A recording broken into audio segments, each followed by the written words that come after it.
நீங்கள் வந்து ஒரு கட்டத்தில் திருப்பாவையால் உந்தப்பட்டு ஒரு புத்தகம் எழுதுறீங்க. அதுதான் நம்ம ரெண்டு பேரும் ஒருத்தரோட ஒருத்தர் தொடர்பு கொள்வதற்கு காரணமாக இருந்தது. இந்த மால்யதா அப்படிங்கிற அது வந்து ஒரு கேட்வேன்னு சொல்லலாம். சீரியலாக வந்து ராமாயண மகாபாரதத்தை பார்த்து இது இப்படி சீரியஸாக வருது, இதோட பேக்ரவுண்ட் லிட்ரேச்சர் என்னவா இருந்திருக்கும் அப்படின்னு சொல்லி ஸ்டெப் பை ஸ்டெப்பாக. மை ஃபர்ஸ்ட் ராமாயணம்னு நான் படித்தது வந்து ராமகிருஷ்ண மிஷனோட எடிஷன்ஸ் தான். சரி. அதுவும் வந்து எங்கள் தாத்தா பேர் பித்துக்குளி முருகதாஸ். அவர் வந்து பெரிய பாடகர். பித்துக்குளி முருகதாஸை பற்றி எல்லாருக்குமே தெரியும். மகாபாரதத்தில் இந்த 1,00,000 ஸ்லோகம்னு எடுத்தாலுமே அது போகிற ஒரே டைரக்ஷன் தர்மம்னா என்ன அப்படிங்கிறத காமிக்கிறது தான். அது வேற வேற பாத வழியாக போனாலும் போய் சேர இடம் தர்மம்னா என்னங்கிறத மறுபடியும் ரீஇன்ஃபோர்ஸ் எதோ தர்மஸ்தோ கிருஷ்ண எதோ கிருஷ்ணஸ்தோ ஜெய. தர்மம் எங்க இருக்கோ அங்கதான் கிருஷ்ணன் இருப்பான், கிருஷ்ணன் எங்க இருக்கானோ அங்கதான் வெற்றி இருக்கு. இதுல இன்னொரு ஒரு இன்டர்பிரிட்டேஷன் என்னன்னா, எதோ கிருஷ்ணஸ்தோ தர்மம். கிருஷ்ணன் எங்க இருக்கானோ அதுதான் அங்கதான் தர்மம். கிருஷ்ணன் எது செய்யறானோ பை டிஃபால்ட் கிருஷ்ணன் செய்யறதுனாலேயே அது வந்து தர்மம் ஆயிடுறது. அது ஏன் மார்கழி திங்கள்னு ஸ்டார்ட் பண்றாங்கன்னா அது மார்கழி மாசம் ஏன் தை நீராடல் தான் நம்ம வந்து சங்க விளக்கத்துல பாக்குறோம்.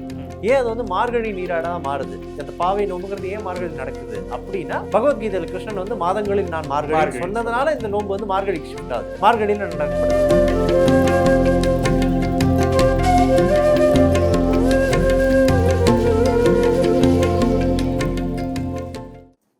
கிழக்கு நியூஸ் நேயர்களுக்கு வணக்கம். நான் பத்ரி சேஷாத்ரி. இன்றைக்கு ஒரு புத்தகம் பற்றி பேச இருக்கிறோம். அந்த புத்தகத்தை எழுதிய எழுத்தாளர் பற்றி பேச இருக்கிறோம். அவரோட ஒரு சுவையான வித்தியாசமான நீண்ட நேர்காணல் ஒன்று. அவர் ஜெய்சுந்தர். அவர் யார் என்னங்கிறதெல்லாம் அப்படியே பேசும்போதே நம்ம பார்ப்போம். வணக்கம் ஜெய்சுந்தர். வணக்கம் பத்ரி. ஜெய்சுந்தர், நீங்கள் வந்து திருச்சி, ஆமாம், உங்களுடைய சொந்த ஊர், படித்தது வளர்ந்தது எல்லாம் திருச்சி. ஆனால் இப்போ ரஷ்யாவில் இருக்கீங்க. ஆமாம். என்ன பண்ணுறீங்க ரஷ்யாவில்? ரஷ்யாவில் எல்லாருக்கும் தெரிஞ்ச மாதிரி மாஸ்கோவில் நமக்கு ஒரு எம்பசி இருக்குது, அதாவது தூதரகம். மாஸ்கோ தவிர ரஷ்யா ரொம்ப பெரிய நாடுங்கிறதுனால எப்படி வந்து ரஷ்யன் எம்பசிக்கு இங்கே வந்து சென்னையில் ஒரு கான்சுலேட் இருக்கோ, அதே மாதிரி நமக்கு ரஷ்யாவில் 4 ஊரில் கான்சுலேட் இருக்குது. அதில் ஒரு ஊர் பேர் கசான். தத்தார்ஸ்தான் அப்படிங்கிற ரீஜனில் அதோட கேபிட்டலுங்கிற சிட்டி கசான். அந்த சிட்டியில் நம்ம ஒரு கான்சுலேட் ஓப்பன் பண்ணியிருக்கோம். அந்த இடத்துல நான் கான்சுல் ஜென்ரலாக இருக்கேன். அப்போ நீங்கள் வந்து வெளியுறவுத்துறையில் ஒரு உயர் அதிகாரி. எஸ், ஆமாம். இங்கெல்லாம் ஏதாவது ஒரு போர் நடக்குது, ஆமாம், அப்போ உடனே அங்கிருந்தெல்லாம் மக்களை, இந்தியர்களை இந்தியாவுக்கு அனுப்ப வேண்டியது. அப்போ தூதரகத்துடைய ஒரு பணிங்கிறது ரொம்ப முக்கியமாயிடுது. ஸோ எங்களுடைய நன்றி எதற்காக. இங்கே எப்படி இது வந்து யூபிஎஸ்சி பரீட்சை எழுதி இந்த ஐஏஎஸ் ஐபிஎஸ் மாதிரி இது வந்து இந்தியன் ஃபாரின் சர்வீஸ், சரியா? ஸோ அதை பற்றி கொஞ்சம் சொல்லுங்களேன். எப்படி நீங்கள் இந்தியன் ஃபாரின் சர்வீஸ்குள்ளே நுழைஞ்சிங்க? ஸோ யூபிஎஸ்சி எக்ஸாம் இருக்குது வருஷம். அது வந்து கிட்டத்தட்ட ஒரு 28 சிவில் சர்வீசஸ், குடியுரிமை பணி, அந்த மாதிரி சிவில் சர்வீசஸ்க்கு இது ஒரே ஒரு எக்ஸாம், ஒரு சிங்கிள் விண்டோ சிஸ்டம் மாதிரி. அதில் வந்து IAS IPS, foreign service, revenue service, income tax, customs and GST, இந்த மாதிரி ஒரு 28 சர்வீசஸ் இருக்குது. அதுக்கு இது ஒரே. ரயில்வே சர்வீஸும் இதே இதுக்குள்ளே வருமா? இல்லை? ஆமாம், ரயில்வேயும் இதுக்குள்ளே தான் வரும். ஃபாரஸ்ட் சர்வீஸ் மட்டும் இப்போ தனி எக்ஸாமாக எடுக்கிறாங்க. சரி. ரயில்வே சர்வீசஸில் account service and railway engineering service அதெல்லாம் இதுக்குள்ளே தான் வருது. சரி. ஸோ இது மொத்தம் ஒரு 28 சர்வீசஸ்க்கு இது ஒரே ஒரு எக்ஸாமு. அதில் நம்மளோட சாய்ஸ் ப்ளஸ் ரேங்க் இதை பொறுத்து நமக்கு ஒரு சர்வீஸ் அலாட் ஆகுது. என்னோட ஃபர்ஸ்ட் சாய்ஸ் அது வந்து ஃபாரின் சர்வீஸ். பட் யூஸ்வலாக ஃபாரின் சர்வீஸ் ரொம்ப கஷ்டம் இல்லையா? அது உள்ளுக்குள்ள நுழையிறது, நம்பர் ஆஃப் சீட்ஸ் ரொம்ப குறைவாக இருக்கும். நம்பர் ஆஃப் சீட்ஸ் கம்பேரிசன் என்னோட பேட்சில் வந்து ஐஏஎஸ் வந்து ஒரு 170 சீட்ஸ் இருந்தது, ஐபிஎஸும் ஒரு 170 சீட்ஸ் இருந்தது. எங்கள் ஃபாரின் சர்வீஸ் வந்து அதே வருஷம் 40 சீட்ஸ் இருந்தது. ரிலேட்டிவ்லி நீங்கள் ஐஏஎஸ் தேர்ந்தெடுக்கல, கலெக்டர் ஆகணும் அப்படின்லாம் உங்களுக்கு, அப்புறம் ஒரு துறை செயலர் ஆகணும் அப்படின்லாம் ஒரு ஆசை இல்லையா? என்னோட டேஸ்டிங் எனக்கு வந்து ஃபாரின் சர்வீஸ் ரொம்ப அப்பீல் ஆகும்னு தோணுச்சு.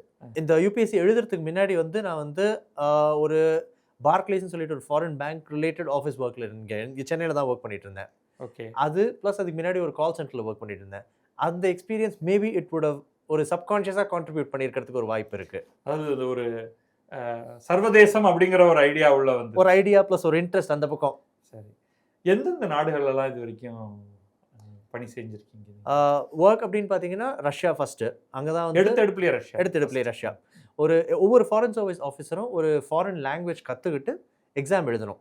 அது வரைக்கும் நம்மளோட ப்ரொபேஷன் சொல்லப்படுற அந்த நான் பெர்மனன்ட் நான் கன்ஃபார்ம் ஒரு பீரியட் வந்து அந்த எக்ஸாம் பாஸ் பண்ணுற வரைக்கும் எங்களுக்கு முடியாது.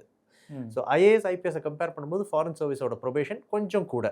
சரி. ஏன்னா இங்கே டெல்லியில் ட்ரைனிங் முடிச்சுட்டு எந்த ஊரில் அந்த லாங்குவேஜ் பேசுகிறாங்களோ, இப்போ ஃபார் எக்ஸாம்பிள் நான் ரஷ்யன் சூஸ் பண்ணேன். ரஷ்யன் எங்கே பேசுகிறாங்களோ அங்கே போய் ஒரு ஃபுல் ஸ்ட்ரெச் கோர்ஸ் முடிச்சுட்டு அதை ஒரு எக்ஸாம் எழுதி அந்த எக்ஸாம் பாஸ் பண்ணினதுக்கப்புறம் வி கெட் கன்ஃபார்ம். ஓகே. நான் வந்து ரஷ்யன் சூஸ் பண்ணினேன், எனக்கு மாஸ்கோ காமிச்சாங்க. ஸோ அங்கே கோர்ஸ் முடிச்சுட்டு தென் ஐ கண்டினியூட். எம்பசியில் இன்னொரு 3 வருஷம் நான் கண்டினியூ பண்ணி ஒர்க் பண்ணேன். சரி. அதுக்கப்புறம் டெல்லியில் வந்து மினிஸ்ட்ரியில் ஒர்க் பண்ணேன். ஓகே. எங்கள் ஒர்க் நேச்சர் எப்படின்னா, வெளியில் இருக்கிற எம்பசிஸ் நடுவில் மினிஸ்ட்ரியில் வந்து இருக்கிற டிபார்ட்மெண்ட்ஸை மேன் பண்ணுவோம். ஸோ அந்த மாதிரி ஸ்பிளிட் ஆகி வரும். இதை தவிர அஃப்கோர்ஸ் நிறைய ஆஃபீஸஸ் இருக்குது. ரீஜனல் பாஸ்போர்ட் ஆஃபீஸ் இந்த மாதிரி விஷயங்கள் எல்லாமும் இருக்குது. பட் பொதுவாக 90% ஆஃப் த ஒர்க் சினாரியோ இது ரெண்டுக்குள்ளே டிவைடாக இருக்கும். வெளியில் இருக்கிற வெளிநாடுகளில் ஏதாவது ஒரு இடத்துல, இல்லாட்டி டெல்லியில் மினிஸ்ட்ரி ஆஃப் எக்ஸ்டர்னல் அஃபேர்ஸ், இது ரெண்டுக்குள்ளே ஸ்பிளிட் ஆகி வரும். ஸோ டெல்லியில் மினிஸ்ட்ரியில் ஒர்க் பண்ணினேன். அதுக்கப்புறம் பெலருஸ், ரஷ்யாவுக்கு கொஞ்சம் பக்கத்துலேயே இருக்கிற நாடு, அங்கே இருக்கிற எம்பசியில் ஒர்க் பண்ணேன். அதுக்கப்புறம் நமக்கு வந்து லாட்வியான்னு ஒரு ஊர் இருக்குது, பெலருஸ்க்கு பக்கத்தில் தான். யுஎஸ்எஸ்ஆர் இருந்த வரைக்கும் அதோட ஒரு பார்ட்டாக இருந்த ஊர். அதுக்கு பிறகு இப்போ லாட்வியா தனி நாடு. இப்போ அங்கே வந்து நமக்கு இது வரைக்கும் எம்பசி இல்லை. ஸோ அங்கே எம்பசி ஓப்பன் பண்ணணும்னு ஒரு டிசிஷன் எடுத்தோம். ஸோ அதுக்கு ஐ வாஸ் இன் லாட்வியா. அங்கே வந்து எம்பசி ஓப்பன் பண்ணினோம். ஒரு ஃபிசிக்கல் ஆஃபீஸ்லேருந்து எடுத்து இன்றைக்கி கான்சுலர் சர்வீசஸ் ப்ரொவைட் பண்ணுற வரைக்கும் அந்த என்டையர் ப்ராசஸ் வந்து ஓவர்சீ பண்ணி அது முடிச்சுது. இப்போது 2024 செப்டம்பரில் நம்ம பிரைம் மினிஸ்டரும் பிரசிடென்ட் புட்டினும் தே அனௌன்ஸ்ட், 2 பேரும் சேர்ந்து ஜாயிண்ட்டாக அனௌன்ஸ் பண்ணாங்க, கசானில் நம்ம ஒரு கான்சுலேட் ஜெனரல் ஓப்பன் பண்ணுறோன்னு. ஓகே.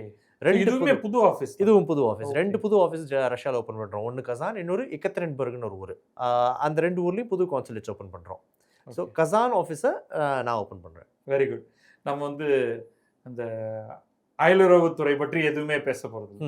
இன்ஸ்டெட் உங்களுடைய மற்ற விருப்பங்கள், ஸோ எக்ஸ்ட்ரா கரிக்குலர் ஆக்டிவிட்டிஸ்னு வச்சுப்போம், ஸ்கூல்ல சொல்ற மாதிரி என்னென்னலாம் உங்களை ரொம்ப ஈர்க்கிறது, நீங்க படிக்கணும், எழுதணும், தெரிஞ்சுக்கணும் அப்படிங்கிறது வந்து எந்த துறையில ஏகப்பட்ட புத்தகங்கள் எல்லாம் படிக்கிறதுக்கான விருப்பம் இருக்கலாம். பட் நீங்க அதிகமாக கொஞ்சம் இந்த ஆன்மீகம் சார்ந்ததுல நாடுன மாதிரி நீங்க எழுதுறது படிக்கிறத வச்சு நான் சொல்றேன்.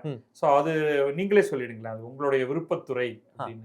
இது வந்து எனக்கு வந்து சின்ன வயசுலேருந்தே ஒரு இன்ட்ரெஸ்ட். இந்த மாதிரி கதைகள், ராமாயண மகாபாரதம் சீரியலாக வந்ததை பார்த்து அதில் அட்ராக்ட் ஆகி, அது வந்து ஒரு கேட்வேன்னு சொல்லலாம். சீரியலாக வந்த ராமாயண மகாபாரதத்தை பார்த்து இது இப்படி சீரியஸாக வருது, இதோட பேக்ரவுண்ட் லிட்ரேச்சர் என்னவா இருந்திருக்கும் அப்படின்னு சொல்லி ஸ்டெப் பை ஸ்டெப்பாக மை ஃபர்ஸ்ட் ராமாயணம்னு நான் படித்தது வந்து ராமகிருஷ்ண மிஷனோட எடிஷன்ஸ் தான். சரி. அதுவும் வந்து எங்கள் தாத்தா பேர் பித்துக்குளி முருகதாஸ். அவர் வந்து பெரிய பாடகர். பித்துக்குளி முருகதாஸை பற்றி எல்லாருக்குமே தெரியும் அப்படின்னு நான் நினைக்கிறேன். ஸோ அவர் வந்து ஒரு தடவை திருச்சிக்கு வந்தப்போ அதுலேருந்து சில செலக்டட், இப்போது தமிழ் ராமாயணம், தமிழ் மகாபாரதம் வந்து இவங்களோட வந்து ஒரு 7 பார்ட் இருக்குன்னா அதில் 3ஆவதும் 5ஆவதும், இங்கிலீஷ் மகாபாரதம் வெர்ஷன் ஒரு 7 பார்ட் இருக்குன்னா அதில் 2ஆவது 4ஆவது அந்த மாதிரி மிக்ஸ் ஆகி வந்தது. அந்த மாதிரி அந்த மிக்ஸ்டாக வந்த ஸ்டோரிஸை இந்த பார்ட் மட்டுமே படித்து, அதுலேருந்து அந்த பார்ட் மட்டுமே படித்து சீரியலோட அசோசியேட் பண்ணி இந்த முழு கதையில் இது எங்கே பிளேஸ் ஆகுது அப்படிங்கிறத பார்த்து அப்படி கொஞ்சம் கொஞ்சமாக ஒரு இன்ட்ரெஸ்ட் டெவலப் ஆச்சு. அதுக்கப்புறம் இதை ஃபுல்லாக உட்காந்து படிக்கணும். சரி. கிரிட்டிக்கல் எடிஷன், அன்அப்ரிட்ஜ்ட் எடிஷன், அந்த மாதிரி விஷயங்களை ஃபுல்லாக பார்க்கணும் அப்படின்னு I got deeper and deeper into this. என்ன அது வந்து இப்போ மகாபாரத் எடுத்தா கிரிட்டிக்கல் எடிஷன்ங்கிறது யார் வெளியிட்டு இருக்கிறது? இப்போ மகாபாரத கிரிட்டிக்கல் எடிஷன் வந்து பந்தார்கர் ஓரியன்டல் ரிசர்ச் இன்ஸ்டிடியூட் ஒன்று மகாராஷ்டிராவில் இருக்குது. அவங்க வந்து ஒரு மல்டி டெக்கேட் எஃபர்ட், ஒரு 25-30 வருஷம் நிறைய பேர் உட்காந்து கிரிட்டிக்கல் எடிஷன் அப்படிங்கிறது எப்படி உருவாச்சுன்னா, அந்த டயத்தில் அவங்க அந்த ப்ராசஸை ஸ்டார்ட் பண்ணும்போது இந்த மகாபாரதம் இஸ் அப்ராக்சிமேட்லி ஒரு 1,00,000 வேர்சஸ் கொண்ட ஒரு ஒர்க், ஸ்லோகங்கள் இருக்கிற ஒரு ஒர்க். அந்த 1,00,000மே வந்து பல எடிஷன்ஸ்ல ஒரு சில எடிஷன்ல வந்து ஒரு சில ஸ்லோகங்கள் இருக்கும். அதாவது இது நீங்க எடிஷன் சொல்றது வந்து ஓலைச்சுவடிகளாக இருக்கலாம், ஈவன் அச்சு பிரதியா கூட இருக்கலாம். ஆனா அதுல வந்து சிலதுல ஒன்னு இருக்கும், அந்த ஒரு ஸ்லோகம் இருக்கும், அந்த கதை வந்து இன்னொரு இடத்துல வராது. கும்பகோணம் எடிஷன் இங்க ஒன்று நம்மள்ட்ட இருந்தது இல்லையா, அதுல இருக்கிற சில ஸ்லோகங்கள் வெளியில வேற எங்கேயுமே இருக்கிறது இல்லை, இதுல மட்டுமே தான் இருந்திருக்கு. ஸோ இந்த மாதிரி பல எடிஷன்ஸை கொலேட் பண்ணி கொண்டு வந்து பிரிங்கிங் இட் டுகெதர், இதுலேருந்து என்னென்ன வேர்சஸ் ஒரிஜினல்ல இருந்திருக்க வாய்ப்புண்டு, அது அதில் இருந்திருக்கும் அப்படின்னு நம்ம சொல்கிறதுக்கான ஜஸ்டிஃபிகேஷன், காரணங்கள் என்ன அப்படின்னு ஒரு டீம் வந்து ஒரு பியர் ரிவ்யூட் ஒர்க் ப்ரொடியூஸ் பண்ணி வெளியில் வந்தது தான் இந்த கிரிட்டிக்கல் எடிஷன் ஆஃப் மகாபாரதா. சரி. இது வந்து ஒரு 25-30 வருஷம் தொடர்ந்து நடந்த ஒரு ப்ராஜெக்ட். ஸோ நீங்கள் அது வந்து ஃபுல்லாக ஒரு பார்வை முழுக்கவே அதை படிச்சிருக்கீங்க, ஒரு கிளான்ஸ் பண்ணியிருக்கு. அதோட அது ப்ளஸ் அதோட டிரான்ஸ்லேஷன்ஸ். அது டிரான்ஸ்லேஷன் வந்து ஐ திங்க் கிசாரி மோகன் கங்குலியோடது. அவர் தான் வந்து ஃபர்ஸ்ட் வந்து மகாபாரதா ஃபுல்லா வந்து இங்கிலீஷ்ல டிரான்ஸ்லேட் பண்ணாரு. அண்ட் அதுலேயுமே வந்து to give you an idea of Mahabharatam எவ்வளோ பெருசு அப்படிங்கிறத பார்க்கறதுக்கு கிசாரி மோகன் கங்குலி வந்து அதை வந்து டிரான்ஸ்லேட் பண்ணி நியூஸ் பேப்பரில் ரெகுலர் எடிஷன்ஸாக பப்ளிஷ் பண்ணார். அண்ட் அது லாஸ்ட் எடிஷன் வர வரைக்கும் ஆத்தர் யாருன்னு சொல்லக்கூடாது, ஏன்னா நான் அது வரைக்கும் இருப்பேனான்னு எனக்கு தெரியாதுங்கிற ஒரு ஐடியாவில் ஃபங்க்ஷன் பண்ணார் கிசாரி மோகன் கங்குலி. அவர் அதை ஃபினிஷ் பண்ணார். பட் லாஸ்ட் எடிஷன் வரதுக்கு முன்னாடி I don't think he was around to see the last edition. அவ்வளோ பெருசு மகாபாரதம் as a ஸ்கேல். 100 அதாவது 1,00,000 ஸ்லோகம் அப்படின்னு நம்ம வந்து ஒரு ஃபிகராக சொன்னாலும் இன் scale this is how large it is. இல்லை இது வந்து இந்த இடத்துல நம்ம பேசுறது வேற விஷயமா இருந்தாலும் இந்த அருட்செல்வ பேரரசன் ஒருத்தரை சொல்லணும். அவர் அப்படியே முழுமையாக தமிழ்ல ஒரு மொழிபெயர்த்தல் அப்படிங்கிற ஒரு ஒர்க் வந்து தொடர்ந்து செஞ்சு is done an amazing job. Okay, அதை will at least record it here. Of course. இந்த விஷயத்துல இதே மாதிரி நீங்க ராமாயணத்தோட கிரிட்டிக்கல் எடிஷன் ஃபுல்லா பார்த்தா அது வந்து ஒரு அது மகாபாரதத்தோட கம்பேர் பண்ணும்போது சைஸ்ல வந்து ஒரு 4 ஒரு பங்கு, கிட்டத்தட்ட 24,000 ஸ்லோகங்கள் இருக்கிறது. அதுக்கும் இதே மாதிரி critical edition has been brought out. Okay, அதுவும் நிறைய டிரான்ஸ்லேஷன்ஸ் இருக்கு. அதுலயும் வந்து இதே மாதிரி நார்தர்ன் ரிசென்ஷன், சதர்ன் ரிசென்ஷன், அதுல வித்தியாசங்கள் இருக்கு, இதெல்லாம் இருக்கு.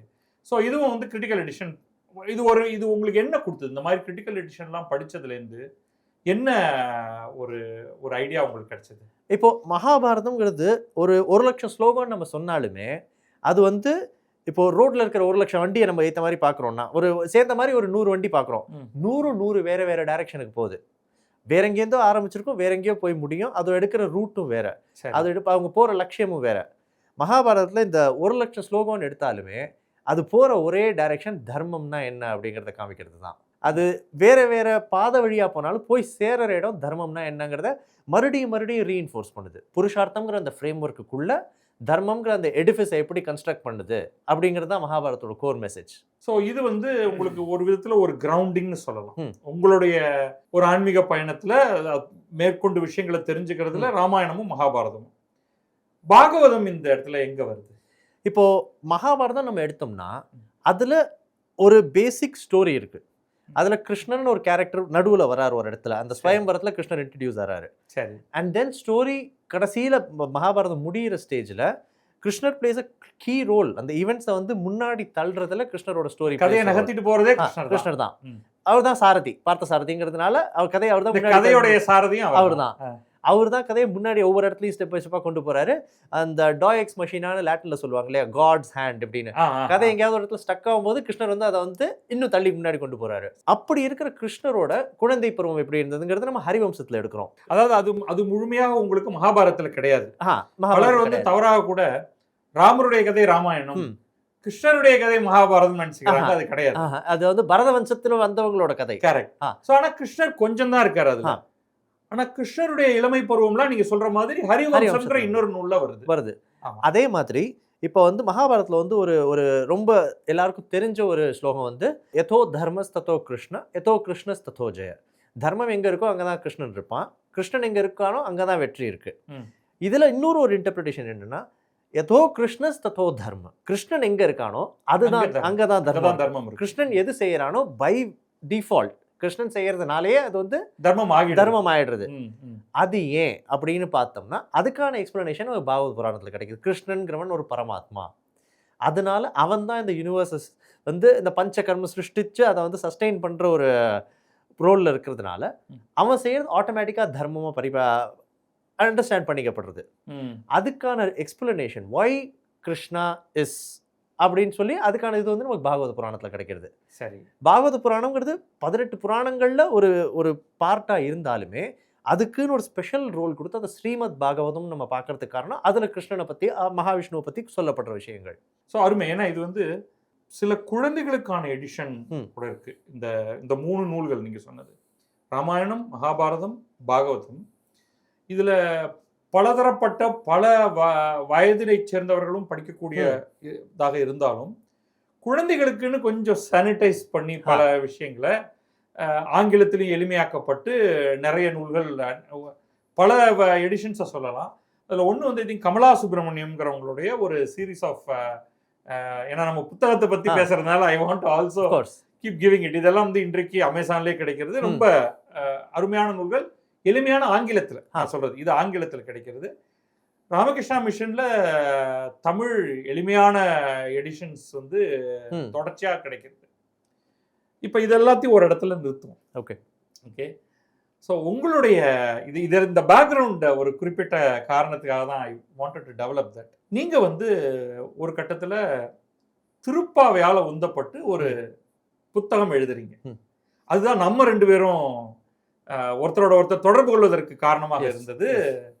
இந்த மால்யதா அப்படிங்கிற நூல். இந்த ராமாயணம், மகாபாரதம், பாகவதம் ஒரு பக்கம், திருப்பாவை, இதெல்லாம் எந்த இடத்துல ஒன்னா வந்து உங்ககிட்ட இதை படிக்கிறது இதெல்லாம் எப்படி வந்து ஒன்னா சேரும்? ஓகே.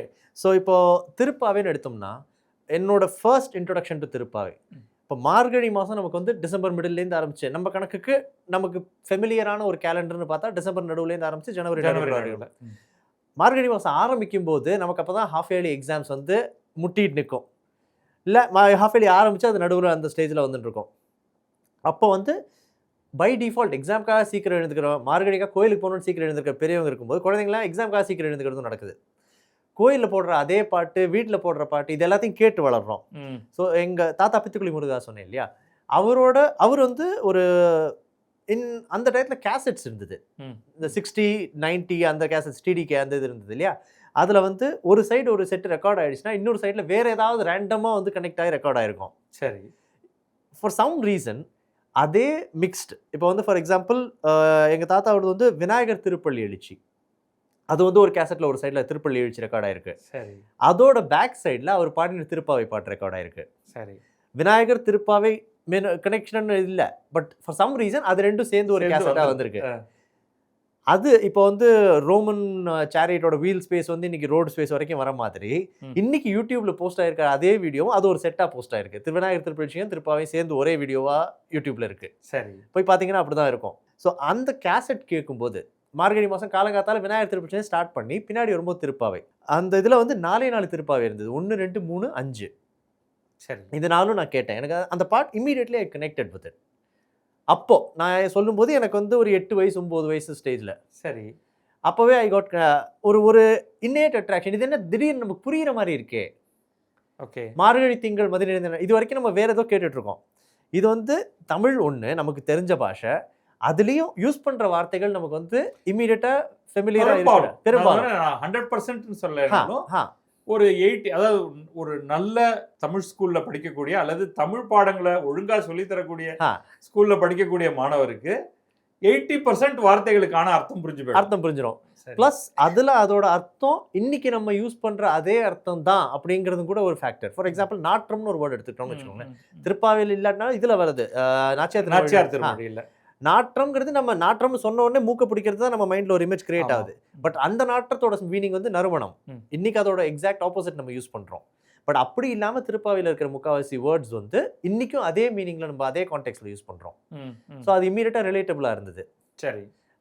அது அப்படியே அந்த இன்ட்ரெஸ்ட் கண்டினியூ ஆச்சு. சரி. அதுக்கப்புறம் அதுல வந்து இப்போ கிருஷ்ணன் யாருன்னு சொல்ல ஃபர்ஸ்ட் பார்ட்லயே சொல்றான், கார்மேனி செங்கன் கதிர்மதியும் போல் முகத்தான்னு. இதோட கனெக்ஷன் நமக்கு வந்து சாந்தோக்கிய உபநிஷத்துல இருந்து கிடைக்கிறது. பட் இதெல்லாம் நீங்க எப்போ படிக்கிறீங்க? நீங்க வந்து 8 வயசுல திருப்பாவை கிடைக்கும், சாந்தோக்கிய உபநிஷத் எங்கேருந்து வருது? அது ரொம்ப ரொம்ப ரீசெண்டா. அது எப்போன்னா ரொம்ப ஆனஸ்டா சொல்லணும்னா இன்டர்நெட் அப்படிங்கிறது ப்ராட்பேண்ட் இன்டர்நெட்டுங்கான ஒரு ஆக்சஸ் வந்து லைஃப்ல கிடைக்குது. அப்போவே எனக்கு வந்து 21 வயசுன்னு வச்சுக்கோங்களேன். அப்போ வந்து நான் ரொம்ப நாளாக படிக்கணும், இதை பற்றி நிறைய பேர் சொல்கிறாங்க, ரெஃபர் பண்ணுறாங்க, இதெல்லாம் கேட்டுகிட்டே இருக்கோம். பட் இதோட ஒரிஜினல் சோர்ஸ் என்ன, இதோட ப்ரைமரி சோர்ஸ் என்ன அப்படிங்கிறத நம்ம உட்காந்து படிக்கணும். ஓகே. சான்ஸ்கிரிட்ல இல்லைனாலும் குறைஞ்சபட்சம் இங்கிலீஷ் டிரான்ஸ்லேஷன்லேருந்து ஒரு முதல் ஸ்டெப் எடுத்து வச்சு படிக்கணும். அப்படிங்கிற ஸ்டைலில் இந்த புக்கெல்லாம் நம்மக்கிட்ட வீட்டில் இல்லை. பக்கத்தில் திருச்சி மாதிரி ஒரு ஊரில் ஒரு லைப்ரரியில் இது இருக்குன்னு எதிர்பார்க்க முடியாது, பப்ளிக் லைப்ரரியில். சரி. ஒரு இன்டர்நெட், ஒரு archive.com இந்த மாதிரி ஒரு விஷயங்கள் வரும்போது எனக்கு வந்து ஒரு 2009 நான் வந்து ப்ராட்பேண்ட் போடுறேன்.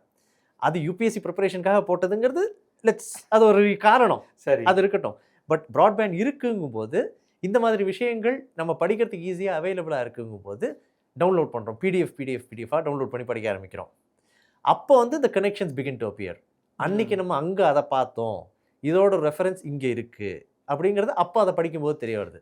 ஸோ அடிப்படையாக எல்லா உபநிடதங்களையுமே படிச்சிங்களா ஆங்கில வடிவத்தில்?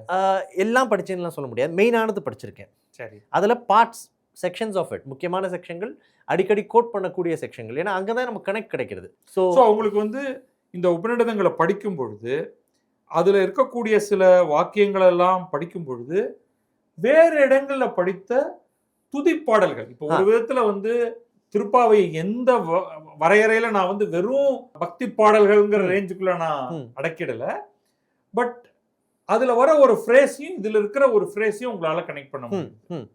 Nothing exist in isolation. இந்த ஹிந்து தர்மம் அப்படின்னு சனாதன தர்மம்ங்கிறதுக்குள்ள எதுவுமே தனியா இருக்கிறது இல்லை.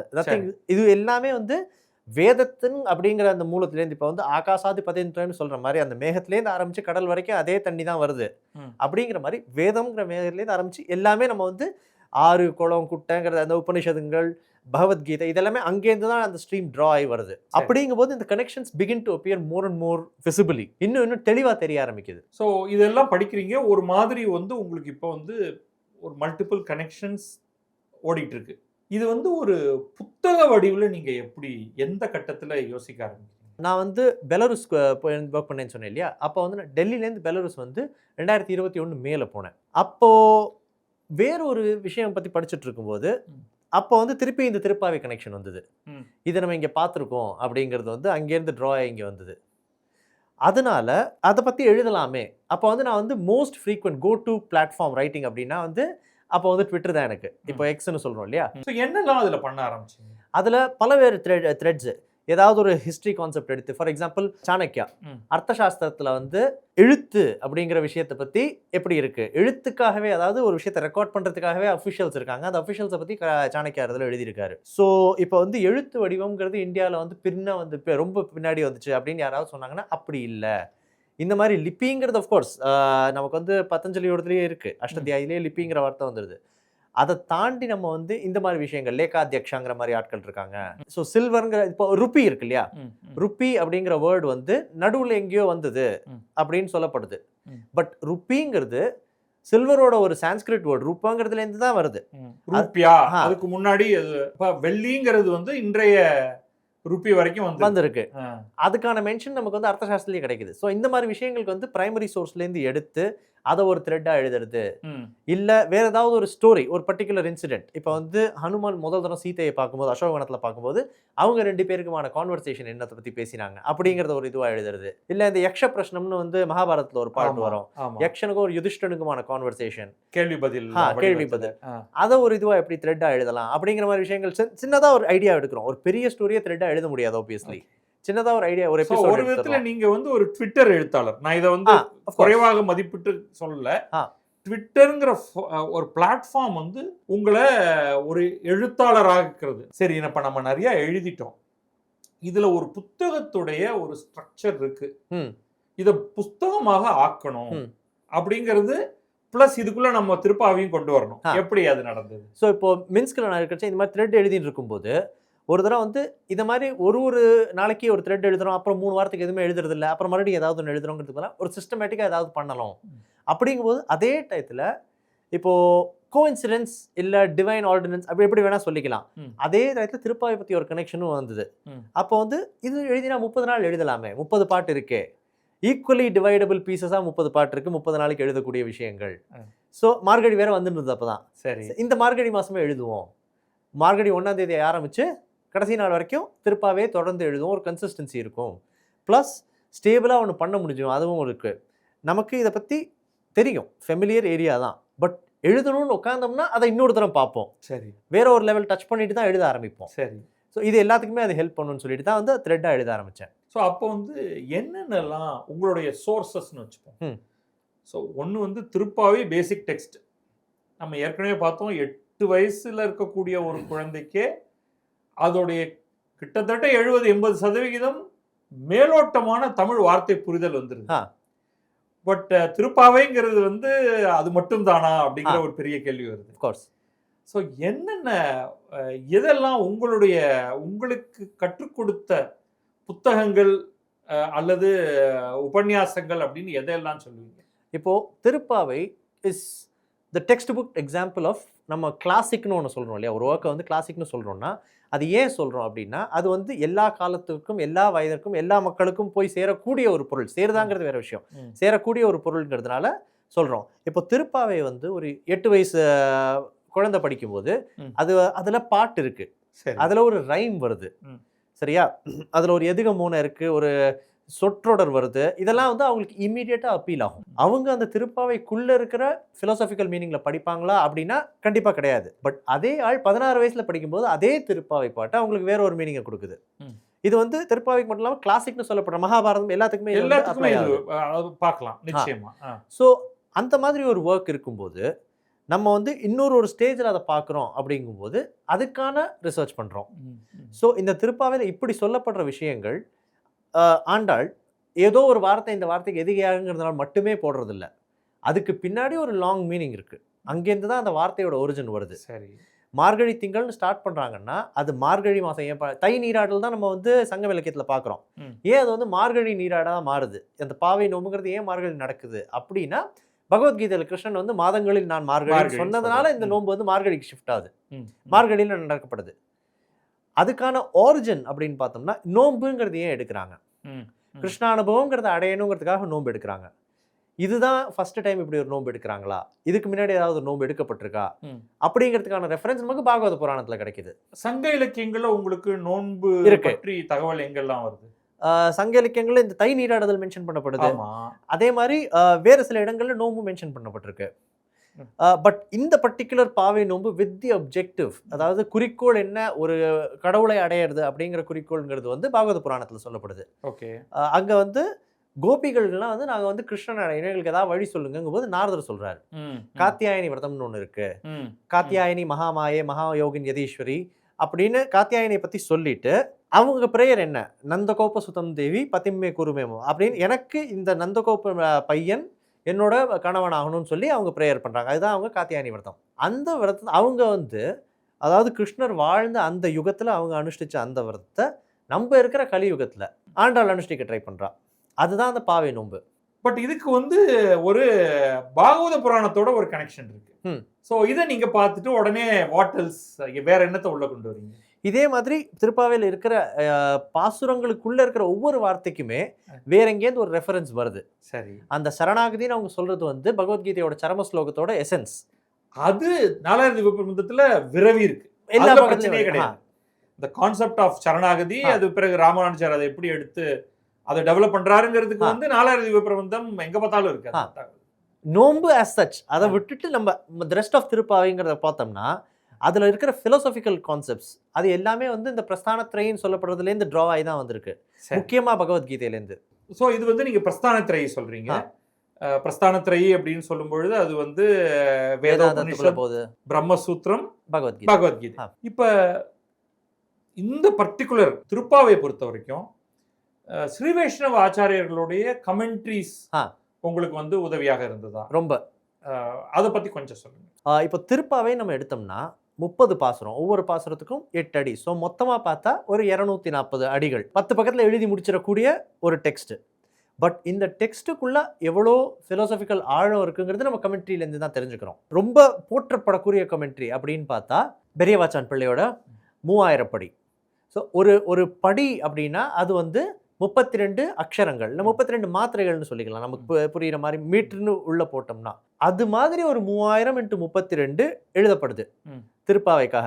அது ரொம்ப வெனரேட்டட் ஒரு கமெண்ட்ரின்னு சொல்லலாம். அதுக்கப்புறம் இன்னொரு கமெண்ட்ரி எழுதப்படுது 6000 படி. அது வந்து அழகிய மணவாள நாயனார் எழுதுறாரு.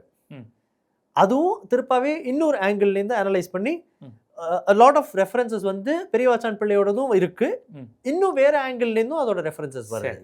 சரி, அதுக்கப்புறம் சுவாபதேசம்னு ஒன்று எழுதப்படுது, முதல் வானமாவிலைஜியர் எழுதுறாரு. சரி, இந்த மாதிரி கமெண்ட்ரிஸ்ல திருப்பாவையில் இருக்கிற இந்த மாதிரி விஷயங்கள் வெளியே கொண்டு வந்து ஒரு எக்ஸ்போஸ் பண்றாங்க. சரி, நமக்காக. ஸோ இந்த கமெண்ட் இது எல்லாமே வந்து இன்டெப்தா அந்த மேலோட்டமாக நமக்கு புரியக்கூடிய வார்த்தைகளை அதோடைய ஒரு ஸ்ரீ வைஷ்ணவ பரமான அந்த இது வந்து அந்த ஃப்ரேம்வொர்க்குள்ள ராமானுஜ தரிசனத்தோடைய அடிப்படையில அவர்கள் வந்து எல்லா விதமான அடிக்குறிப்புகளோட கனெக்ட் பண்ணி ஒரு விரிவான ஒரு கமெண்ட்ரி எழுதுறாங்க.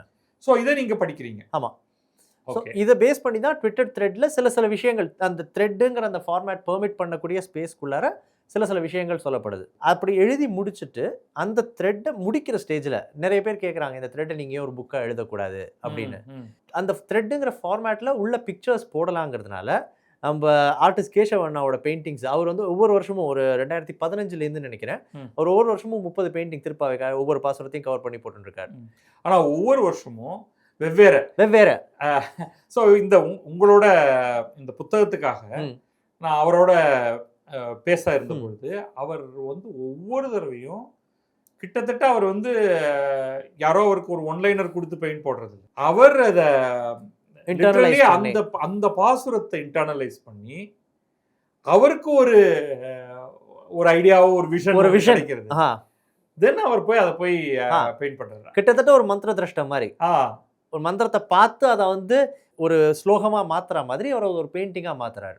கரெக்ட். நீங்க எழுதி கொண்டு வந்ததையும் இந்த படங்களோட சேரும் பொழுது அதோடைய அந்த லெவல் வந்து கம்ப்ளீட்டா கெட்ஸ் லிஃப்டட் அப். அந்த டெக்ஸ்டும் பெயிண்டிங்கும் ஒன்று காம்ப்ளிமெண்ட் பண்ணுது அப்படின்னு நம்ம சொன்னாலுமே அந்த பெயிண்டிங் வந்து டெக்ஸ்ட்டை வேற ஒரு ஒசரத்துக்கு கொண்டு போகுது.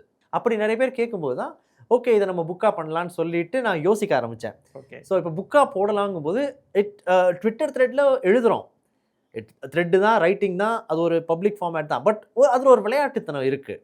புக்குங்கும் போது ஆட்டோமேட்டிக்காக ஒரு சீரியஸ்னஸ் கொண்டு வந்தே ஆகணும். அதில் வந்து அந்த இதை டாப்பிக்கை அட்டெம்ப்ட் பண்ணுற அளவுக்கு நமக்கு குவாலிஃபிகேஷன் இருக்கா, நம்ம இந்த டிசிப்ளினில் இதுக்குள்ளே நம்ம வந்து வந்திருக்கோமா, நம்ம இதை எழுத முடியுமா அப்படின்னு பல கேள்விகள் வருது. இந்த கேள்விகள்லாம் வந்து நம்மக்கிட்ட பதில் இருக்கிறது இல்லை. வழக்கம் போல் நம்ம வந்து அதை அவுட் சோர்ஸ் பண்ணுறோம். நான் வந்து கேசவனாட்ட கேட்டேன் நம்ம இதை சேர்ந்து பண்ணலாமான்னு. அவர் வந்து இல்லை எனக்கு இப்போ வேறு இதில் பிஸியாக இருக்கேன் இப்போ பண்ண முடியாது அப்படின்னு சொல்லிட்டா, சரி நமக்கு இதுக்கு அருகதை இல்லைன்னு வந்து கடவுளே சொல்லிட்டான்னு சொல்லி நானும் விட்டு போயிருப்பேன். அவர் இமீடியட்டாக பண்ணலாம் தாராளமா, லெட்ஸ் ஒர்க் அப்படின்னு சொன்னது தான் ஓகே, ஒரு சிக்னல் கிடச்சிருக்கு, ஒரு டிவைன் சிக்னல், பண்ணலாம் அப்படின்னு சொல்லிட்டு அதுக்கப்புறம் தான் அதை புக்காக எழுதலாம்னு சொல்லிட்டு. ஸோ அதுக்கப்புறம் மறுபடியும் கமெண்ட்ரிஸ் புக்காக மாற்றுறதுல என்னென்ன எக்ஸ்ட்ரா எஃபெக்ட் தேவைப்பட்டது? த்ரெட்டாக எழுதும்போது it is literally you talking to the people. அதை நம்ம வந்து ஒரு similar to crunched down essay. So அங்கே வந்து பிரீவிட்டி தான் முக்கியம், பிரீவிட்டி மட்டும் தான் முக்கியம். அதனால வந்து முடிஞ்ச வரைக்கும் சுருக்கி மிக குறைவான வார்த்தைகள்ல சொல்லணும். And every tweet has to land. ஒவ்வொரு இதுலேயும் ஒரு பஞ்ச் லைன் மாதிரி வச்சு ஒரு ஹுக் வச்சு அடுத்த ட்வீட் வரைக்கும் கொண்டு போகணுங்கிற மாதிரி ரிக்குவயர்மெண்ட் இருக்குது. இதே ஒரு புக்காக மாற்றும் போது நம்ம அதை அதே வந்து காப்பி பேஸ்ட் பண்ணோம்னா it will look like an essay. அந்த மாதிரி கமெண்ட்ரிஸ் ஏற்கனவே இருக்கு, நம்ம புதுசாக என்ன கொண்டு வரோங்கிறது எதுவுமே கிடையாது. ஸோ இதில் வந்து the first thing that I thought, இப்போ வந்து நம்ம பிரஷ்னோத்தர ரத்ன மாலிகா, பகவத்கீதையை எடுத்துக்கலாம். இது எல்லாமே வந்து இப்போ பகவத்கீதையில் கிருஷ்ணன் வந்து அர்ஜுனனுக்கு என்ன சொல்லி கொடுக்குறானோ அதை வந்து ஒரு 3 பக்க எஸ்ஸேவாக எழுதிடலாம். ஒரு சென்டென்ஸ் 1 சென்டென்ஸ் 2 பாயிண்டாக எழுதிடலாம். பட் அப்படி இது வரதில்லை நமக்கு, அது ஒரு கான்வர்சேஷனாக வருது. சரி, அவன் கேள்வி கேட்குறான், அதுக்கு ஒரு பதில் வருது, அந்த பதில்லேருந்து அவன் இன்னொரு கேள்வி கேட்குறான். அப்படியே ஒவ்வொரு லெவலாக நம்ம எக்ஸ்ப்ளோர் பண்ணுறோம். சரி, அந்த லெவல்ஸை வந்து நமக்கு புல்லட் பாயிண்ட்டாக கொடுத்தனா நமக்கு அந்த எஃபெக்ட் இருக்காது. ஏன்னா நம்ம வந்து ஒரு ஸ்ட்ரெச்சாக படிக்கிறது இல்லை, படிக்கும் போதே நம்ம கேள்விகள் உள்ளேருந்து வருது. அந்த கேள்விக்கான பதில் அடுத்த ஸ்டேட்மெண்ட்டில் இருக்கும்னு நம்பி தான் நம்ம வந்து தாண்டி படிக்கிறோம். அதனால இதை வந்து புக்காக மாற்றும் போது இந்த கான்வர்சேஷன் ஃபார்மேட் நம்ம பண்ணினா எப்படி இருக்கும்? ஏன்னா திருப்பாவையில் வந்து திருப்பாவையே கான்வர்சேஷன் ஃபார்மேட் தான். ஆமாம், அதில் வந்து நிறைய இடத்துல ஒரே ஒரு பாசத்தில் மட்டும் தான் பதில் வருது மற்ற அவளோட ஃப்ரெண்ட்ஸ் கிட்டேருந்து. அப்புறம் நப்பின்னிட்டேருந்து ஒரு கான்வர்சேஷன் இருக்கிறது ஓகே, பட் அந்த இது வரைக்கும் பதில் வர்றது ஒரே ஒரு பாட்டில் மட்டும்தான். சரி, அதுக்கு பதிலாக ஒவ்வொரு பாசுரத்துலையுமே ஒரு கான்வர்சேஷனாக இருந்தால் எப்படி இருக்கும்? ஓகே, அது முதல்லேருந்தே இப்போ வந்து மார்கழி 17 அதில் கடைசியில் நோன்பு சேர்ந்து இருக்கலான்னு ஆண்டாள் சொல்கிற இடத்துல எதுக்கு நோன்பு இருக்கணும்னு ஒருத்தர் கேள்வி கேட்டா அதுக்கான காரண காரியங்களை அவ இன்னும் விளக்கமா சொல்லலாமே. அதுக்கான ஆப்பர்ச்சுனிட்டி, அந்த விண்டோ வந்து அந்த கேள்வியிலேருந்து வரும் இல்லையா?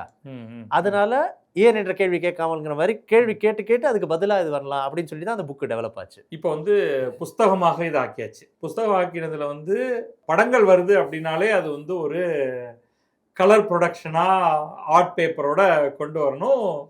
we are happy that நம்ம 2 பேரும் சேர்ந்து அதை ஸோ அந்த புஸ்தகம் வந்து கொண்டு வந்தாச்சு. இட்ஸ் ஃபேண்டாஸ்டிக் ப்ரொடக்ஷனோட அதெல்லாம். Thank you so much. இல்ல இதுல இருந்து thank you சொல்றதுக்கே ஒண்ணும் இல்ல. இட்ஸ் ஆல் நீங்க உங்களோட சப்போர்ட் இல்லாம இது வந்திருக்காது. சோ அது ரைட். பட் புத்தகம் எழுதின அதை கொண்டு வந்ததுனால அதெல்லாம் வந்து டு யூ அண்ட் கேஷவ் தான். ஸோ புஸ்தகம் வந்ததுக்கு பிறகு அதுக்கப்புறமா வந்து you contacted me and set இது வந்து ஒரு டான்ஸ் ப்ரொடக்ஷனாக வரப்போகுது அப்படின்னு. அப்போ எனக்கு முதல்ல என்ன தோணுதுன்னா இது என்னது இது டான்ஸ் ப்ரொடக்ஷன் அப்படின்னா வந்து திருப்பாவை இருக்கு, திருப்பாவையே அபிநயிச்சு ஒவ்வொரு பாட்டையும் டான்ஸ் ஆக்கிடலாம். பட் அதுல என்ன இருக்கும் அப்படிங்கிறது வந்து எனக்கு ஒரு ஒரு டவுட் இருந்தது.